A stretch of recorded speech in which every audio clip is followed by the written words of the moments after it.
Entonces os entregarán a tribulación, os matarán y serán aborrecidos de todas las gentes por causa de mi nombre.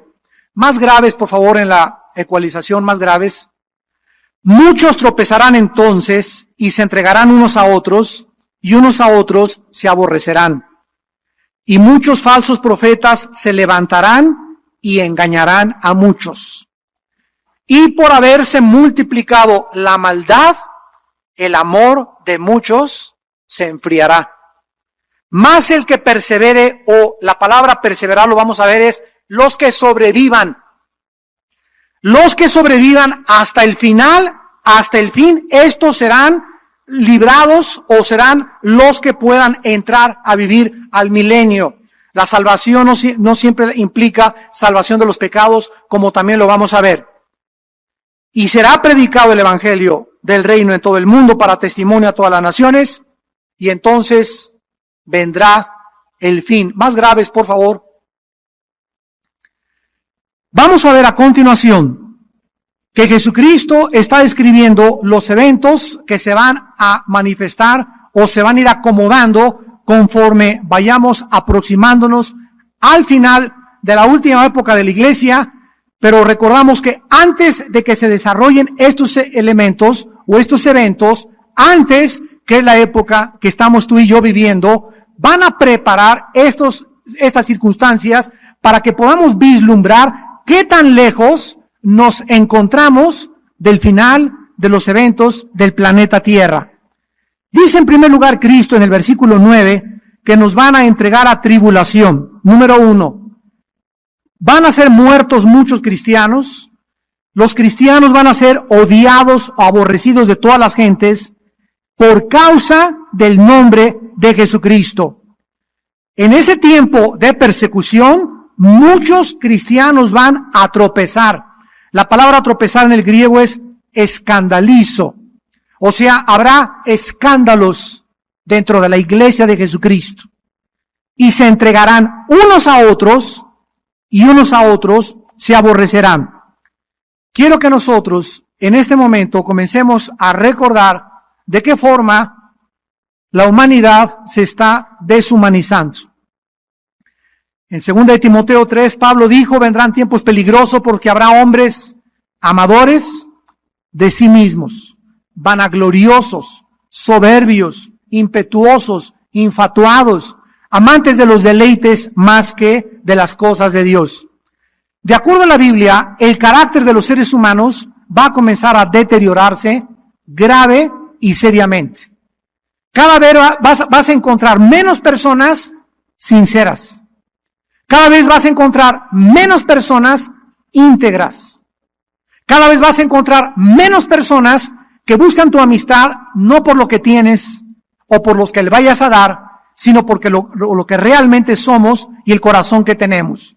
Cada vez habrá personas más convenencieras, más abusivas, más prepotentes, más arbitrariedades, más herejías.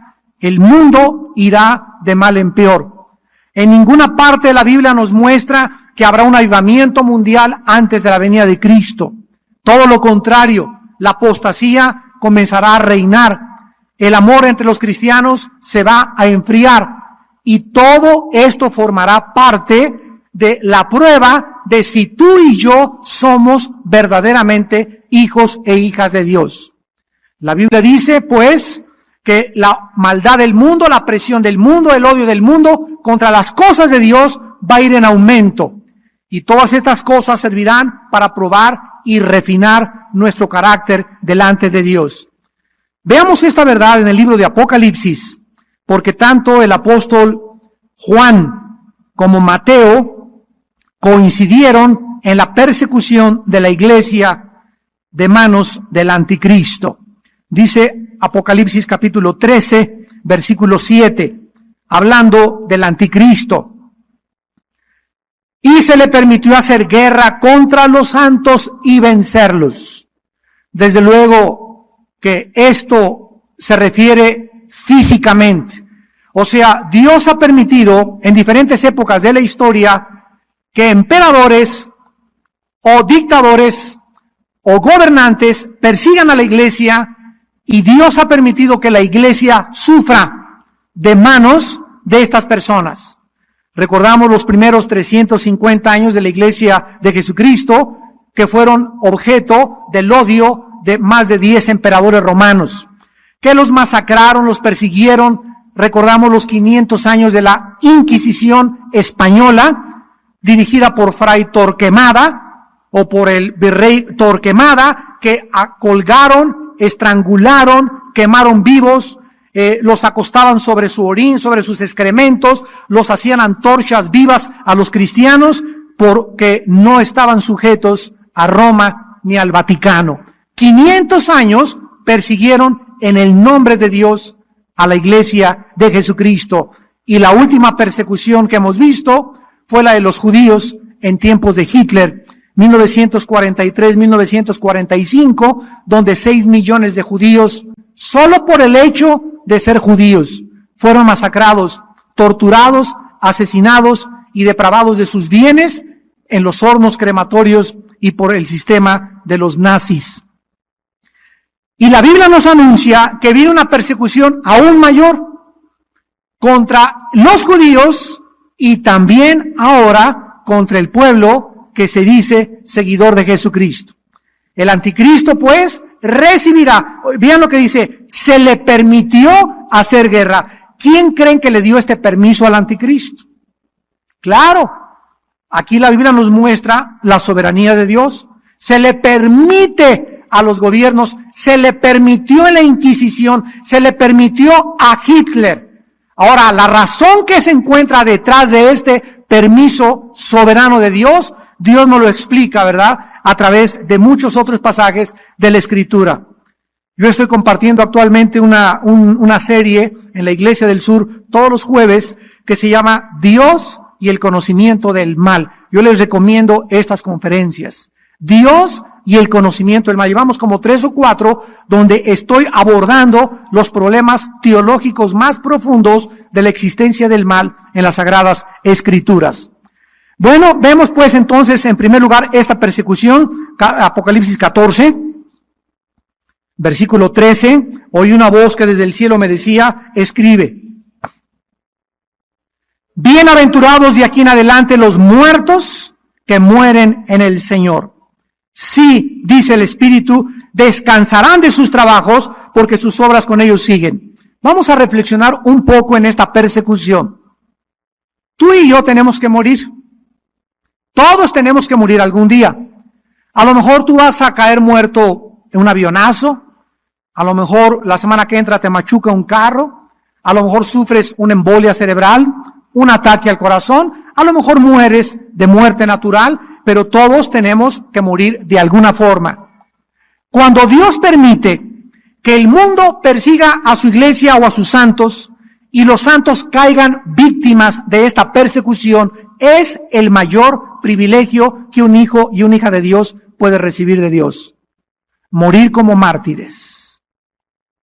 Los mártires, que son aquellos cristianos que por el nombre y por la causa del Evangelio de Cristo han entregado y han sufrido los horrores, la persecución, el desprecio y el ridículo del mundo, no nos imaginamos, aunque la Biblia lo revela, la grandeza de la posición que ocuparán ellos en el cielo. En Apocalipsis 20, vayamos a Apocalipsis 20, se nos revela o se nos da un vislumbre de esta verdad. Dice en Apocalipsis 20, versículo 4, y vi tronos. Y se sentaron sobre ellos los que recibieron facultad de juzgar. Y vi las almas de los decapitados por causa del testimonio de Jesús y por la palabra de Dios. Los que no habían adorado a la bestia ni a la imagen y que no recibieron la marca en sus frentes ni en sus manos y vivieron y reinaron con Cristo 1000 años. ¿Quiénes son aquellos seres humanos que en el milenio tendrán la mejor posición de autoridad? ¿Quiénes son aquellos que van a tener tronos y sentarse con la facultad de juzgar? Los mártires de Jesús. Entonces ahorita nos parece, ay, cómo Dios puede permitir que a su iglesia y maten a ese pastor y maten a aquella persona y se muere esa familia, porque la Biblia dice, los que mueren en Cristo descansan de sus obras. Es 1000 veces mejor partir a la otra vida, donde la muerte es la liberación de nuestra alma y de nuestro espíritu, y estar en la presencia de Dios, que seguir en esta vida sufriendo. Así que Dios nos muestra diferentes perspectivas al respecto. Vayamos ahora a Apocalipsis 15,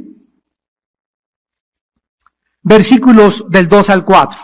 En todos estos pasajes, la Biblia menciona a los mártires.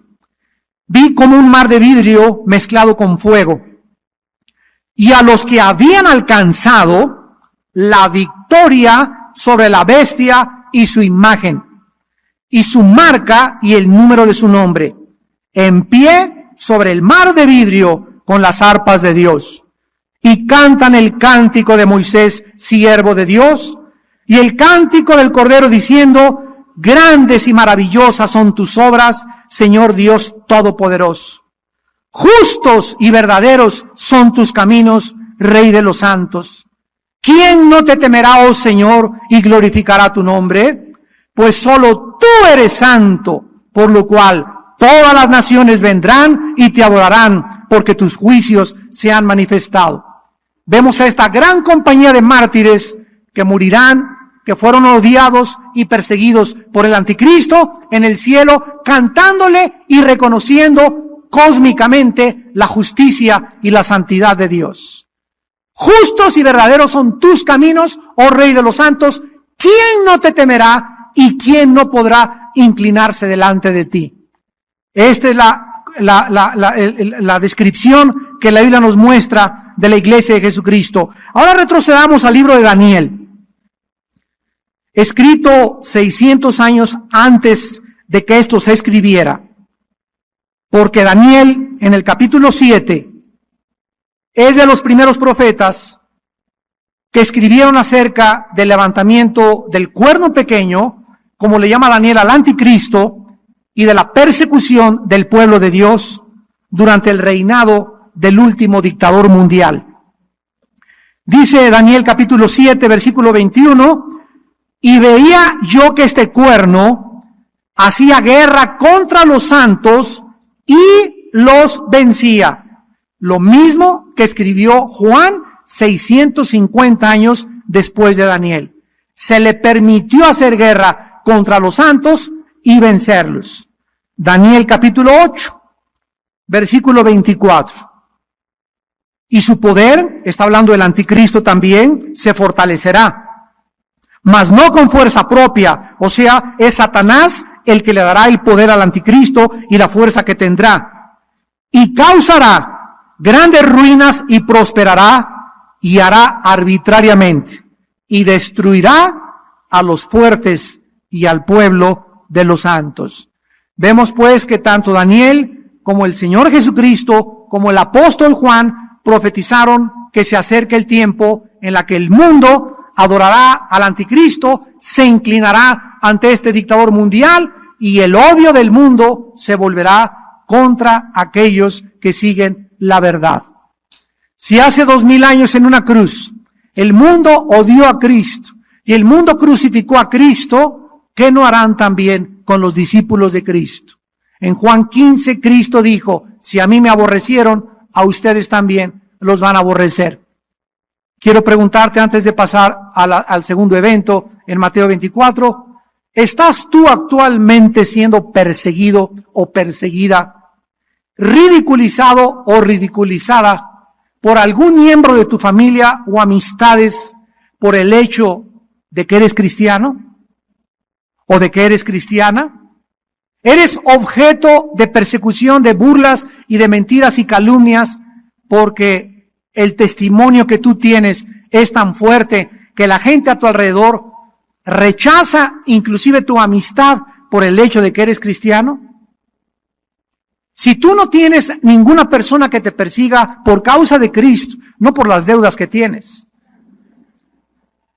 y no tienes personas que te aborrecen porque eres cristiano, la Biblia dice que no vives cerca de Dios.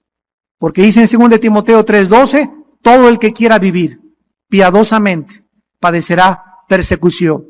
Filipenses 1:29, y nos es concedido a nosotros, no solo que creamos en el nombre de Cristo, sino también que padezcamos por su nombre. Regresamos a Mateo, y dice Cristo en segundo lugar, versículo 11, que muchos falsos profetas, Mateo 24:11, se levantarán y engañarán a muchos.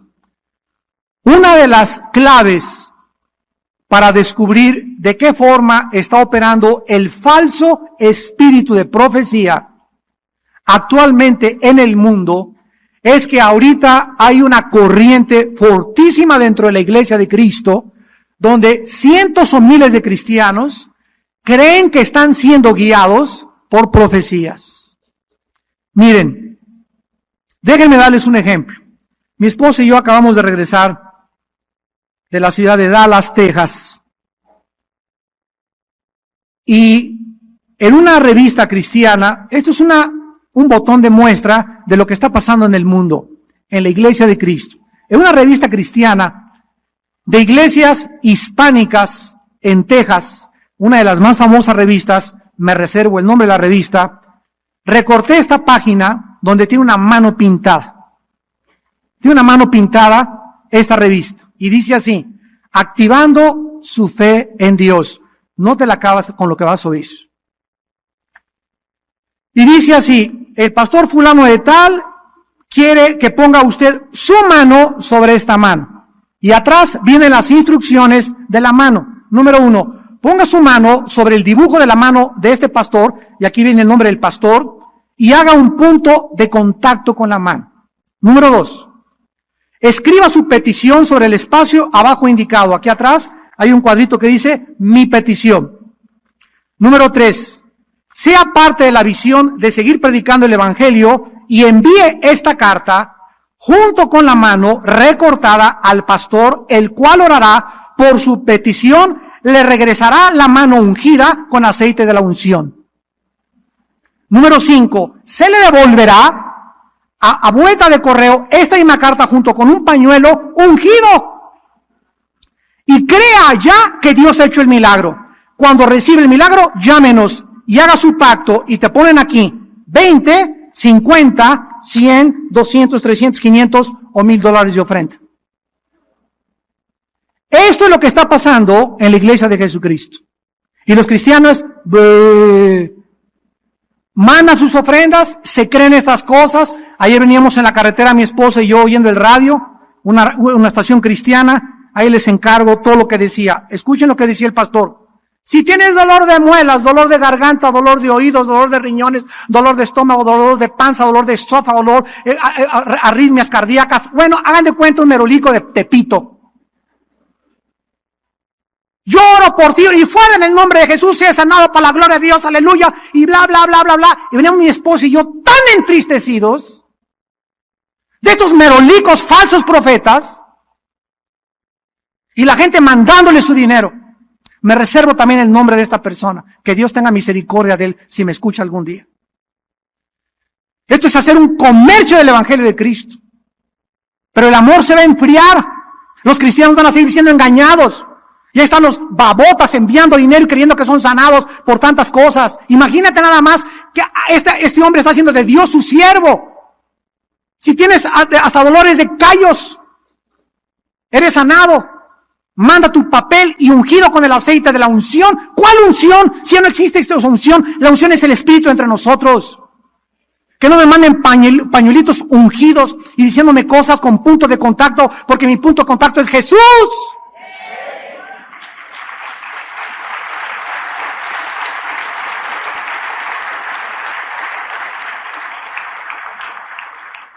Miren ustedes en el libro de Zacarías,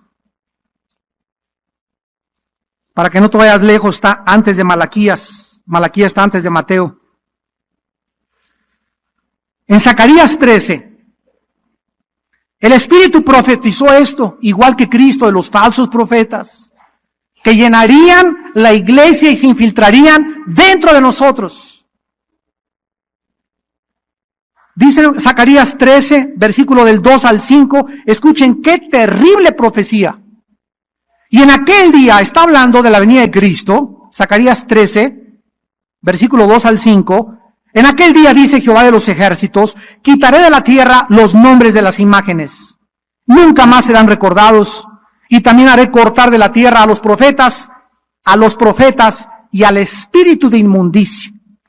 Y acontecerá que cuando alguno profetizare aún, le dirá su padre y su madre que lo engendraron, no vivirás, porque has hablado mentira en el nombre de Jehová, en el nombre de Jehová. Y su padre y su madre que lo engendraron le traspasarán cuando profetizare.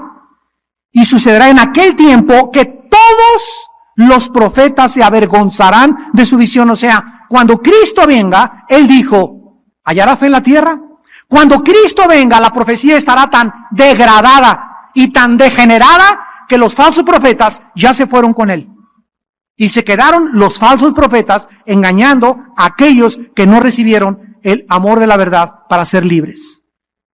Acontecerá que todos los profetas se avergonzarán de su visión cuando profetizaren y nunca más vestirán el manto velloso para mentir. Ya está la preparación en este tiempo que vivimos de la iglesia. ¿Cómo podrás tú distinguir cuando alguien en el radio, en la televisión, una revista que lees, es verdad? La única cosa que tenemos para distinguir y discernir entre el espíritu de verdad y el espíritu de error es el Espíritu Santo. O sea que tienes que ser lleno del Espíritu Santo para tener esta capacidad de discernir entre lo que es real y lo que es falso, el blanco y el negro, la verdad y la mentira. Y si tú no tienes esta capacidad de ser lleno del Espíritu Santo, vas a ser engañado. Y ahí están en Texas y tal vez en muchas partes también de California, las iglesias hispanas, los hermanos, mi esposo y yo estamos tristes porque los hermanos que mandan sus ofrendas y que creen a estos merolicos de la palabra de Dios son personas y cristianos ignorantes de la Biblia, de la doctrina de la palabra de Dios. Porque ya no se predica la palabra de Dios, ya no hay doctrina casi en ninguna iglesia. Y como son ignorantes, caen fácilmente por su ingenuidad en el error y en la mentira del enemigo. Cristo dijo, se levantarán falsos profetas y engañarán a muchos, y muchos por haberse multiplicado la maldad, el amor se enfriará. En tercer lugar, el surgimiento de la maldad es interesante, porque la palabra maldad, apúntalo ahí en Mateo 24:2, es la palabra griega anomia, que significa sin ley. Es un prefijo que significa sin, y nomia o nomos es ley. Ateo, sin, teos, Dios, Dios. Ateo es sin Dios. Anomia es sin ley. Entonces, se va a multiplicar la rebelión. La rebelión de los seres humanos contra la autoridad. Miren ustedes, Dios cuando nos creó y cuando creó a Satanás y a todas las criaturas que ha creado, Dios le puso restricciones a sus criaturas. Restricciones son delimitaciones, son fronteras. Porque no somos dioses para hacer lo que querramos. No somos autónomos. Somos libres, pero no autónomos. Autónomo significa que yo me gobierno a mí mismo. Y la autonomía es un pecado muy grande contra Dios, porque Él es el único ser autónomo que no le da cuentas a nadie. Yo soy una criatura, no soy autónomo, soy libre, pero no para hacer el libertinaje de mi libertad y hacer lo que me da la gana. Tengo restricciones, tengo limitaciones, y desde que nacemos con ellas. Observen, cuando estabas en el vientre de tu madre, y yo también, nacimos encerrados. Ahí estábamos 9 meses, rodeados como en una cárcel, nadando en el líquido, ¿verdad? Ni un biótico, y nos sacaron del vientre de nuestra madre y nos ponen en otra cárcel, en una cuna. Con barrotes por todos lados. Desde que nacemos, ¿qué cosa? Restringidos, limitados, con fronteras. Creces y no hagas esto, no te metas los dedos a la nariz, come bien, no agarres el tenedor, y continuamente estamos siendo ordenados, corregidos, exhortados, hasta que llegamos a una edad de 18, 19 años, que si en esa edad de 18, 19 años, tú no aceptaste la autoridad de tus padres y de tus maestros, entonces sufrirás por tu rebelión. Porque ningún ser humano puede existir en este mundo sin que alguien no le tenga que decir algo, llamarle la atención o exhortarlo. A mi esposa, Dios me da la autoridad de yo ser su exhortador, y si ella me escucha, ¿verdad?, es bendecida. Dios le da a mi esposa la calidad de exhortarme a mí, yo debo reconocerla a ella y exhibir su exhortación. Las ovejas con sus pastores, los alumnos con sus maestros, los ciudadanos con la policía y las autoridades civiles. ¿Qué está pasando en México? En México estamos viendo ahorita un clima increíble de anarquía, donde los municipios están siendo asaltados por la gente. Los indígenas están demandando sus derechos, violando los derechos de terceras personas, quemando, encerrando camiones de la policía y están desparramándose por las calles, y el gobierno se ha visto de una forma increíble, ¿verdad?, impedido para hacer que el orden regrese a nuestro país. Cuando el gobierno, cuando la policía no actúa y no se impiden este tipo de manifestaciones, donde tú puedes manifestarse, pero si tú rompes el orden de tu manifestación, pierdes tu derecho de manifestarte, entonces viene la anarquía. Es el espíritu anomia, el espíritu contra la ley, y está creciendo en el mundo. Por todos lados, hijos contra los padres, maestros contra el gobierno, enfermeras contra el gobierno, indígenas contra el gobierno, todo mundo contra todo mundo, protestas de doctores, protestas de electricistas, todo mundo está protestando. Y qué bueno que hay una voz en un sistema democrático donde se manifieste qué es lo que anhelamos, sin lesionar los derechos de terceras personas.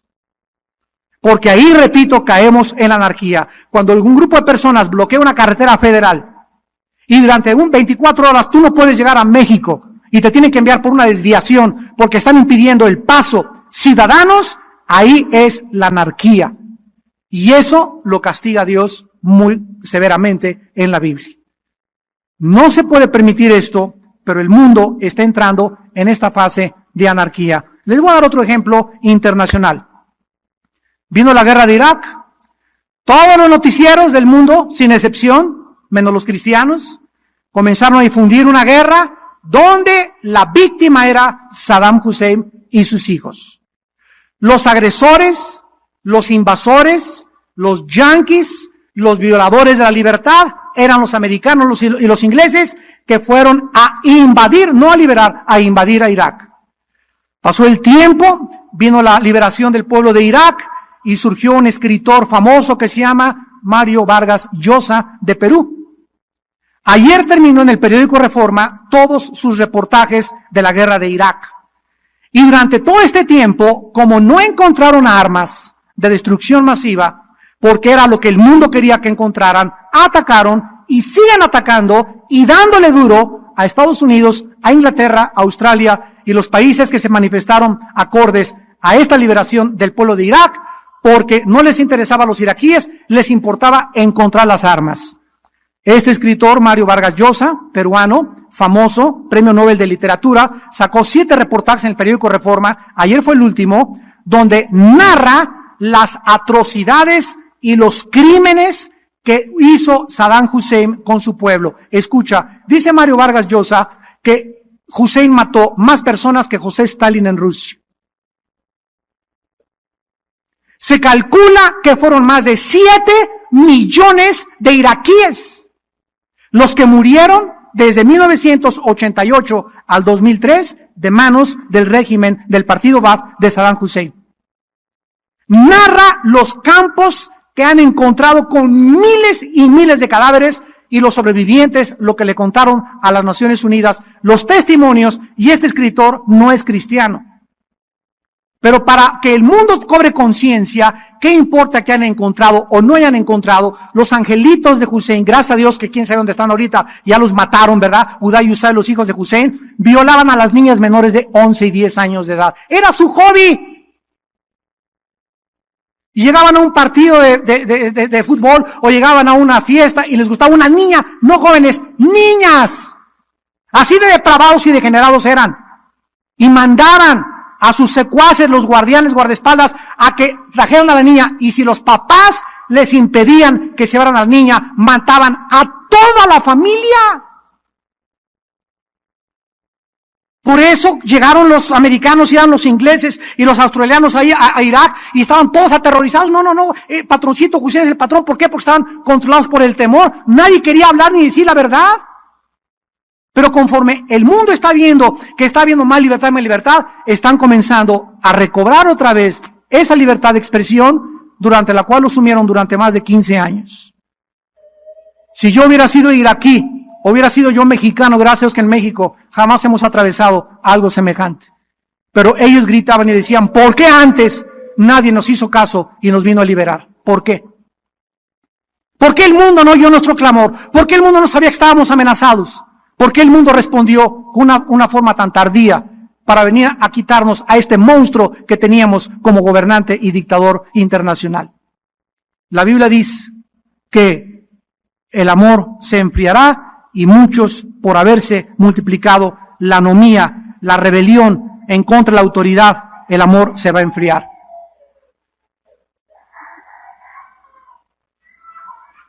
En tercer lugar, en 2 de Tesalonicenses capítulo 2, el apóstol Pablo describe por qué esta maldad, o explica por qué esta maldad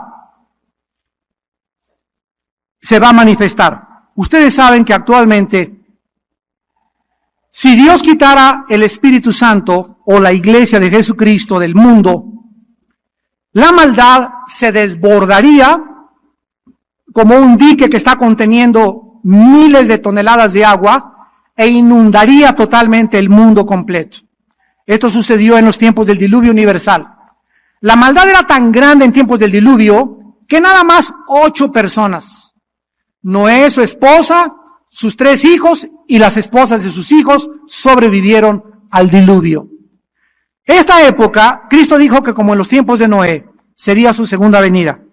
Cuando Cristo regrese, la maldad va a estar tan grande que la iglesia se va a comenzar a deshumanizar, el amor se va a enfriar de muchos cristianos y los cristianos van a acostumbrarse a las normas morales del mundo que van a entrar a la iglesia, y en la iglesia ya va a ser normal también que las muchachas anden con el ombligo de fuera, que haya inmoralidad, que en la iglesia haya y se relaje las normas del orden, de la disciplina, que ya haya adulterios baratos, que haya por todos lados prostitución, que no se castigue tampoco ni se discipline a nadie. Esto va a entrar a la iglesia y va a minar la capacidad del testimonio de la iglesia ante el mundo.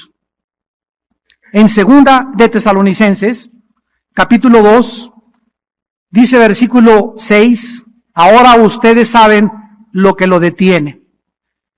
¿De qué está hablando Pablo?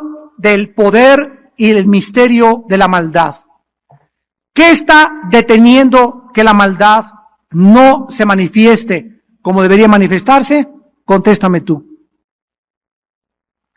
¿Qué impide en tu casa que no haya tanto pecado como podría haber? ¿Qué impide en tu escuela, en tu salón de clases, en tu trabajo, que no haya tanta maldad como podría haber? Nosotros. Ustedes son la luz del mundo, dijo Jesús.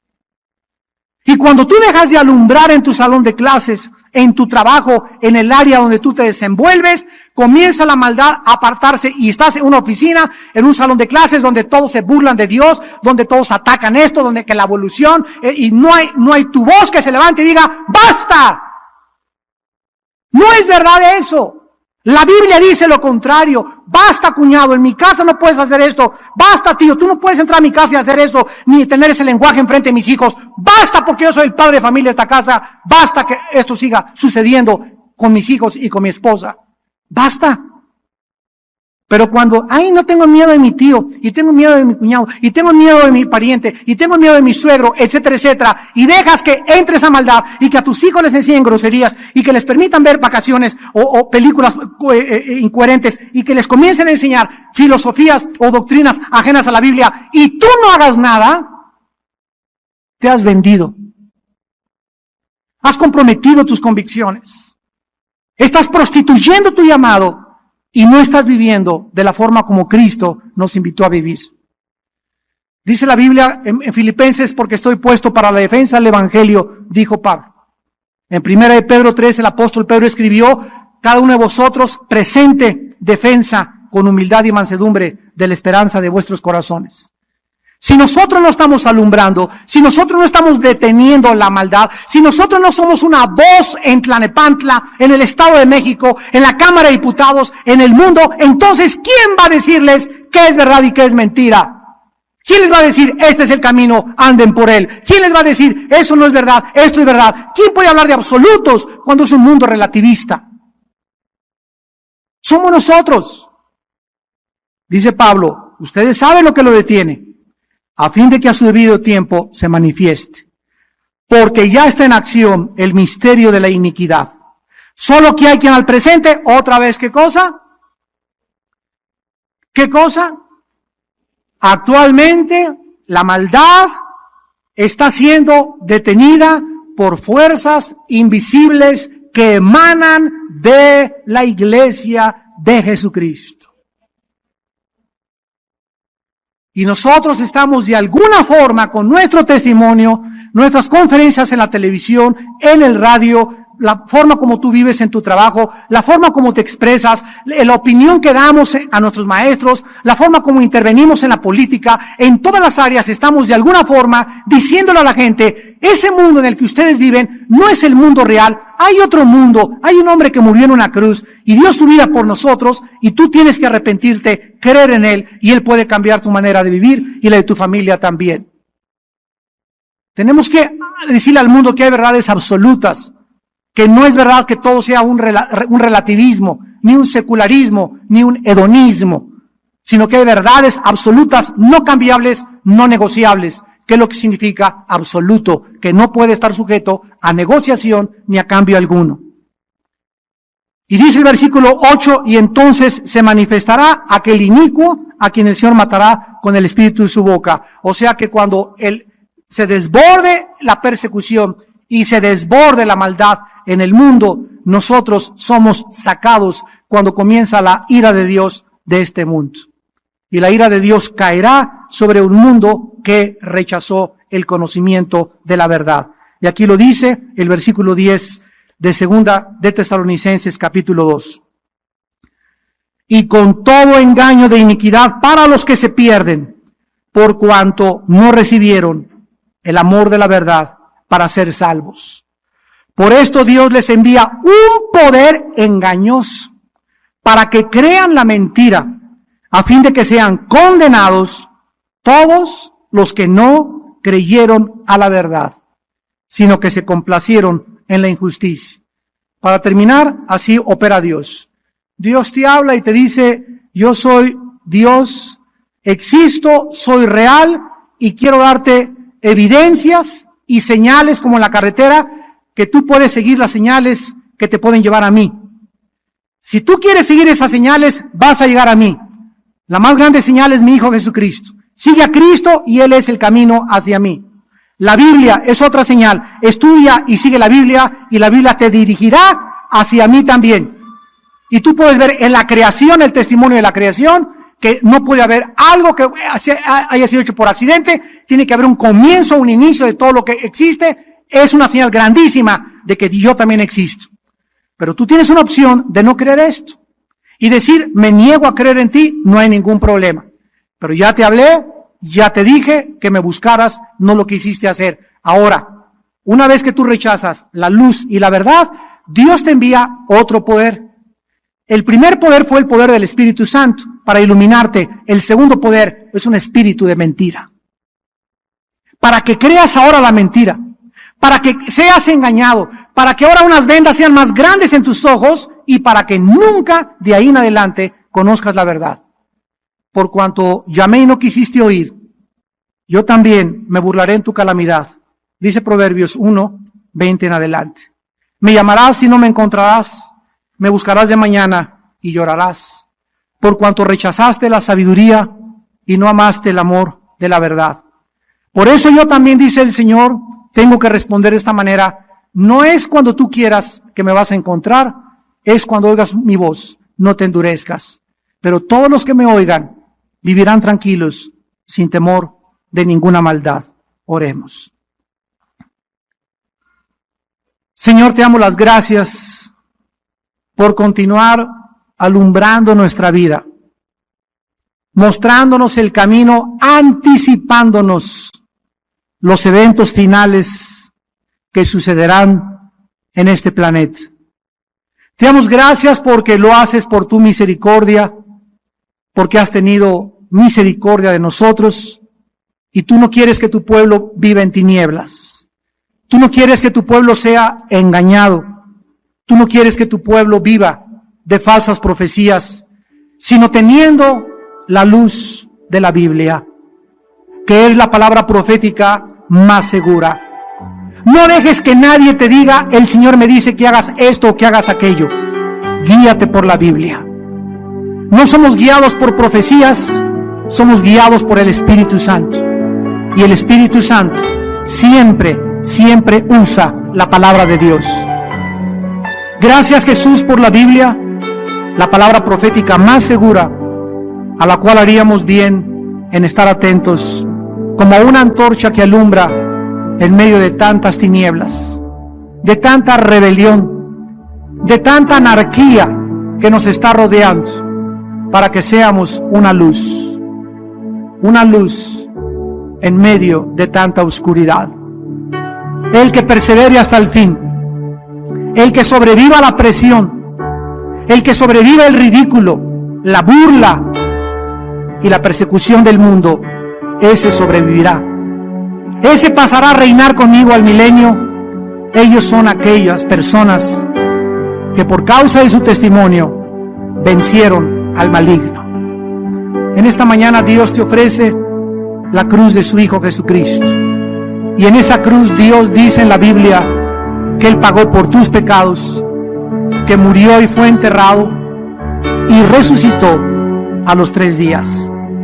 Y que ahora Cristo quiere entrar a tu vida a gobernarla, porque no somos dioses, y a mostrarte la verdad del Evangelio y la verdad de su Padre en las alturas. ¿Qué tengo que hacer? Me preguntarás esta tarde para caminar con Dios, para cambiar mi vida, para poder tener esa luz y caminar en la verdad. La Biblia dice que en primer lugar te arrepientas de tus pecados. Arrepiéntete. Reconoce que has vivido equivocadamente, que tu vida es una vida superficial, una vida vana, una vida centrada en tu ego, en tu persona y no en la persona de Jesús. En segundo lugar, cree sencillamente que Jesús es el Hijo de Dios, que pagó por ti en una cruz, que murió y resucitó a los 3 días y que dio su sangre para limpiarnos de nuestros pecados. Y en tercer lugar, recíbele en tu corazón como tu Señor y como tu Salvador, diciéndole estas palabras. Ahí desde tu lugar, dile en tu corazón: Señor mío, te pido perdón por mi vida, por mi terquedad, mi rebelión, mi ingratitud a todo lo que tú has hecho conmigo. Te pido perdón por mis pecados y te doy gracias porque yo nunca hubiera podido pagarlos con ninguna buena obra que hubiera podido hacer. Gracias porque me los perdonas, tampoco porque yo sea una persona buena, porque no lo soy, sino por causa de la sangre de tu Hijo Jesucristo. Señor Jesús, gracias por morir en mi lugar. Gracias por darme tu justicia en este momento y por darme la vida cuando yo merecía la muerte eterna. Te pido que entres a mi vida como mi Señor y te doy las gracias por tu vida y resurrección en tu nombre precioso, Señor Jesús. Amén. Antes de despedirnos, nos gustaría a todos ustedes que hicieron esta oración conocerlos. Jesús dijo: el que me confiese delante de los hombres, yo le confesaré delante del Padre. Todas las personas que Cristo llamó en la Biblia, las llamó públicamente.